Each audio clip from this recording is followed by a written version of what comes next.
हम सबके कर्तव्य का, हम सबकी जिम्मेदारी का।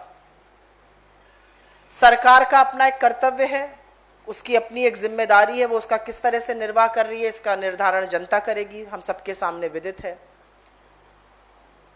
जनता का कर्तव्य है जनमत से सरकार चुनना, उन्होंने एक सरकार चुनी है, उनको निर्धारित करना होगा कि सही निर्णय है या गलत निर्णय है। विपक्ष का काम है सरकार को घेरना, सरकार से कड़े सवाल पूछना और लोगों की और वंचित लोगों की आवाज बनना, और मुझे लगता है विपक्ष एक अच्छा काम कर रहा है।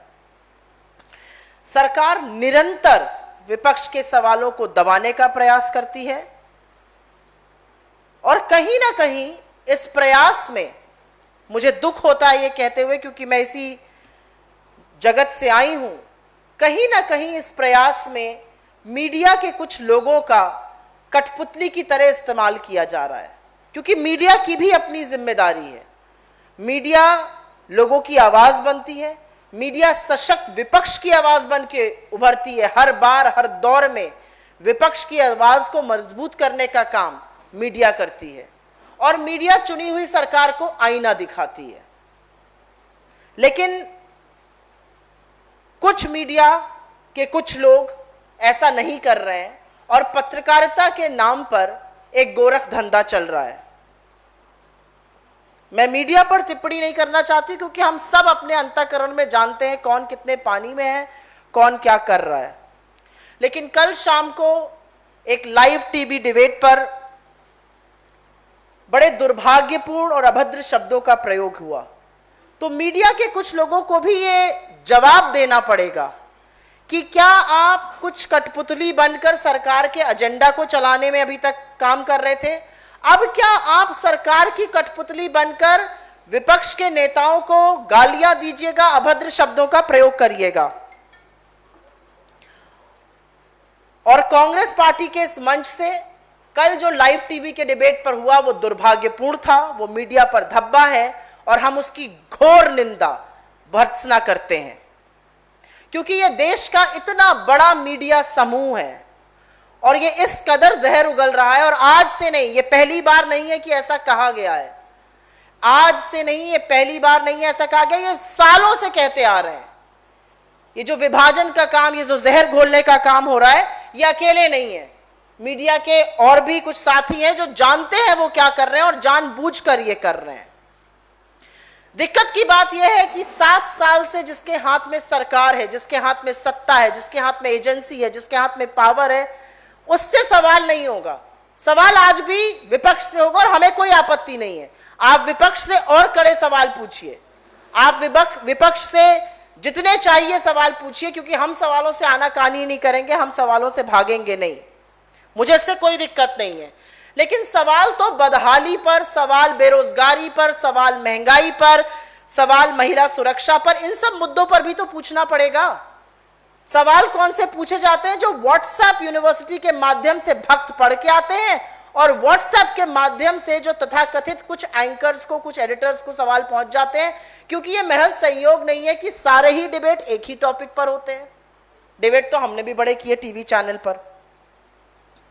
कहीं पर मीडिया की अपनी साख, मीडिया की अपनी विश्वसनीयता पर जब यह सवाल उठता है, तो जरूर मैं इस मंच के माध्यम से, चाहे वो एडिटर्स गिल्ड हो, चाहे वो न्यूज ब्रॉडकास्टर्स एसोसिएशन हो, जिसके अध्यक्ष रजत शर्मा जी हैं, मैं ये आह्वान करती हूं कि आप जो शब्द कल बोले गए उसके बारे में क्या टिप्पणी करते हैं, आप इसके बारे में क्या राय रखते हैं, आप इस पर कोई कार्यवाही करिएगा कि नहीं करिएगा। ये जहर कब तक निरंतर कुछ पत्रकार जो सरकार के नुमाइंदे बनकर पत्रकारिता का ढोंग करते हैं, वो कब तक ये करते रहेंगे? जहर घोलने का काम, विभाजन का काम, सरकार के एजेंडा को चलाना, असली मुद्दों से ध्यान भटकाना, सही मुद्दों को ना उठाना, ये कब तक होता रहेगा और क्या इस पर कोई कार्रवाई की जाएगी? मैं फिर से एक बार अंत में बस इतना ही कहूंगी कि मीडिया को लोकतंत्र का चौथा प्रहरी कहा गया है। मैं मीडिया का बहुत सम्मान करती हूं, खुद मीडिया जगत से आई हूं और मुझे लगता है मीडिया की आज के वक्त में एक बहुत बड़ी जिम्मेदारी है। लेकिन सरकार के नुमाइंदे बनकर जो पत्रकारों के भेष में घूम रहे हैं वो गलत कर रहे हैं।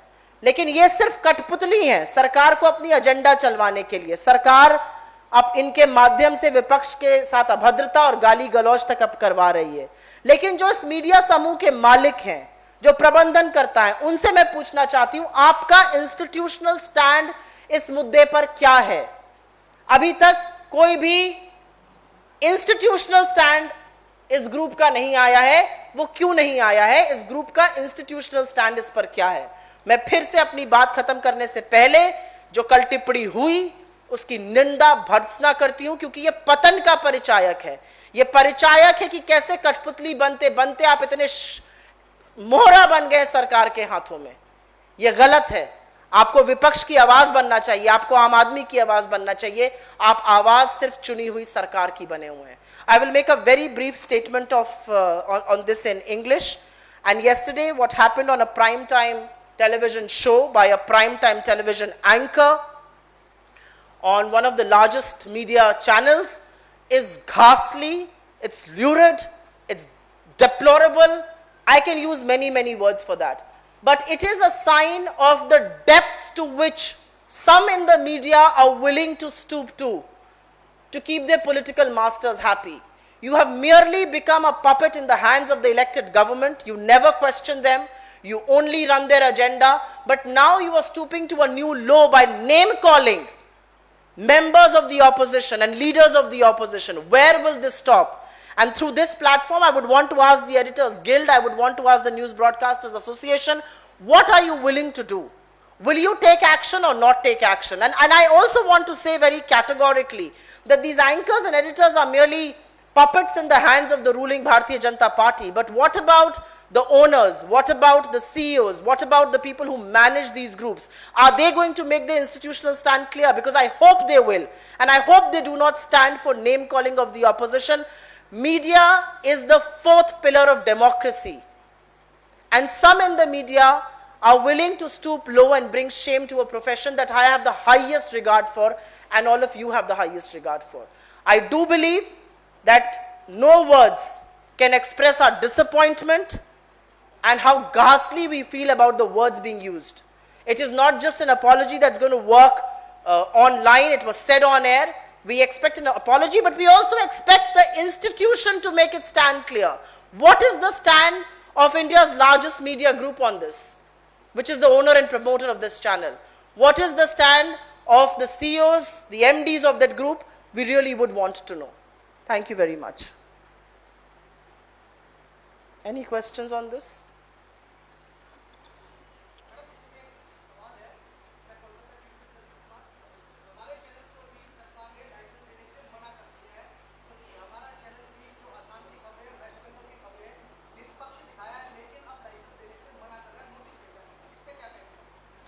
मुझे ऐसा लगता है कि निष्पक्ष पत्रकारिता करना पत्रकारों का दायित्व है। निष्पक्ष पत्रकारिता करने के लिए ही हम सब पत्रकार बने हैं।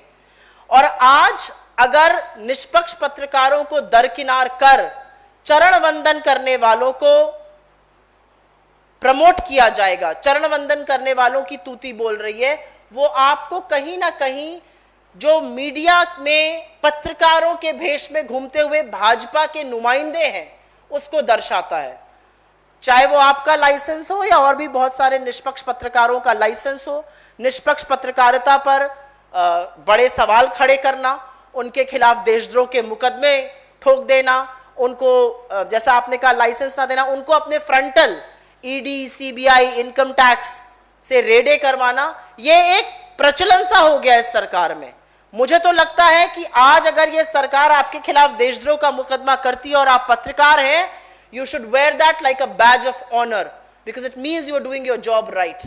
If you were not doing your job right, you will get a WhatsApp message from the PMO which will tell you to do the show, ask the questions, put on the asterisks, put on the supers, because that is what is happening in some sections of the media. But where will this end? This divisive agenda will have to end at some point in time. Any other questions और कोई सवाल? जी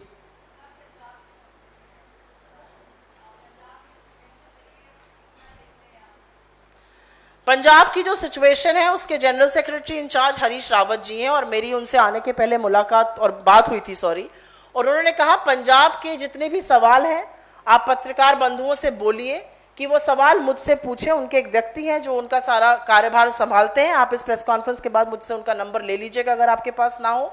और मुझे लगता है इसके बारे में पूर्ण रूप से आपको general secretary incharge Harish Rawat ji ही अवगत करा सकते हैं।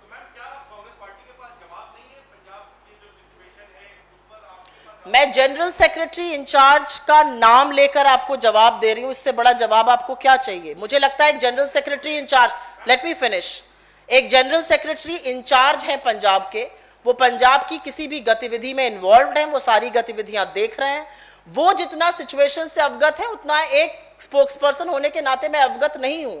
तो इसीलिए मैं कह रही हूं, और हरीश रावत जी ने खुद कहा है कि वो इन सब सवालों का जवाब देने के लिए तैयार हैं। आप कृपया करके उनको फोन मिला के उनसे बात कीजिए।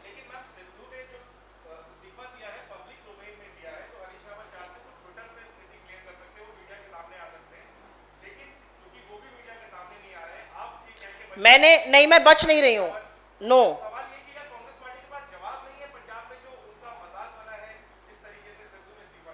नहीं, एक तो मैं इस शब्द पर आपत्ति करती हूं, प्रजातंत्र में किसी का मजाक नहीं बनता है। प्रजातंत्र में आप कुछ निर्णय लेते हैं और उन निर्णयों पर हम कायम रहते हैं, और कई बार वो निर्णय शायद वर्कआउट नहीं करते, तो मजाक बनना एक गलत शब्द होगा। मैं बिल्कुल आपके सवालों से नहीं भाग रही हूं, मैं आपको सही व्यक्ति के डायरेक्शन में कर रही हूं कि हरीश रावत जी जनरल सेक्रेटरी इंचार्ज हैं पंजाब के, और वो पूरे मामले से मुझे लगता है मिनट दर मिनट अवगत है, जो मैं नहीं हूं।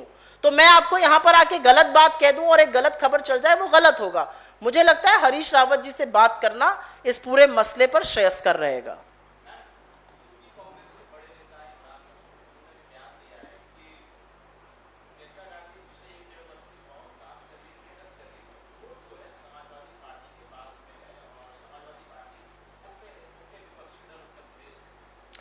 मैंने इमरान मसूद जी का ये बयान ना देखा है, ना सुना है, ना पढ़ा है। मैं आपके माध्यम से सिर्फ इतना कहना चाहती हूँ कि उत्तर प्रदेश में अगर किसी ने एक सशक्त भूमिका निभाई है विपक्ष की, तो वो कांग्रेस पार्टी है, वो प्रियंका गांधी जी के नेतृत्व में निभाई गई है। चाहे वो कोरोना काल का कुप्रबंधन हो, चाहे वो अधिवक्ताओं की समस्या हो, चाहे वो आंगनवाड़ी की समस्या हो, चाहे वो आशा बहुओं की समस्या हो, चाहे वो बेरोजगारों की समस्या हो, चाहे वो किसानों की समस्या हो, जितने मुखरित होकर इसको प्रियंका गांधी जी ने उठाया है, उतना किसी और विपक्ष ने नहीं उठाया है। मुझे ऐसा लगता है कि बाकी विपक्ष अभी भी उत्तर प्रदेश के चुनाव 15 से 16 हफ्ते दूर है, काफी शिथिल नजर आता है।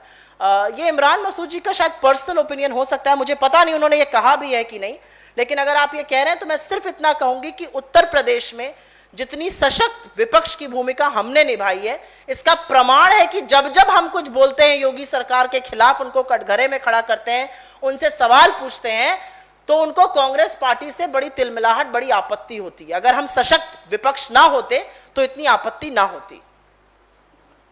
धन्यवाद।